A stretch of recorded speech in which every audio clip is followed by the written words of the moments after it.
రాయుడు నీచే గయే. अच्छा अच्छा తప్పుడు పనులు చేసేటప్పుడు తలుపులు మూసుకోవాలని తెలియదట్రా, తెలివి తక్కువ వెతవల్లారా. ఎవరు? ఇద్దరు ఒకేసారి అడిగితే ఎవరికి సమాధానం చెప్పేది? ప్రశ్న ఒకటే, భాషే వేరు. నువ్వు జవాబు చెప్పు, ఈయనకి అర్థమయ్యేలాగా నేను హిందీలో చెప్తాను.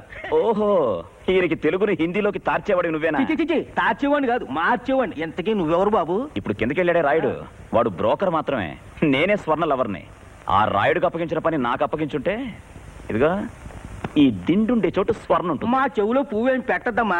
ఇప్పుడే స్వర్ణ వాళ్ళ అమ్మగారు రిసెప్షన్ నుంచి ఫోన్ చేస్తే రాయుడికి ఎందుకు వెళ్ళాడు. వంకాయం కాదు, పక్క రూమ్ లోంచి రాయుడికి ఫోన్ చేసి కిందకి పంపించింది మనమే. क्या क्या क्या बोला?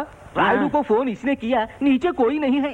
अरे वाह यार, क्या दिमाग है. క్యా క్యా ఏమంటున్నాడయ్యా? నువ్వు చాలా తెలివైన వాడు అంటున్నాడు. స్వర్ణ ఇక్కడికి రావాలంటే ఎలా? ఇలా అంటే ఇలా 2 చిటికలు వేస్తే స్వర్ణ ఇక్కడ ఉంటుంది. కానీ చిటికి 5 లక్షలు అవుతుంది. 2 చిటికలు లెక్కేసుకో. ఉండు, నేను లెక్క చెప్తాను. ఒక చిటికి 5. నువ్వు ఈ చిటికల్ని హిందీలోకి మార్చాలంటే తెల్లారుతుంది. నేనే చెప్తా. సెడ్జీ, స్వర్ణ ఒక్కరోజు చెప్పోయా? एक दिन.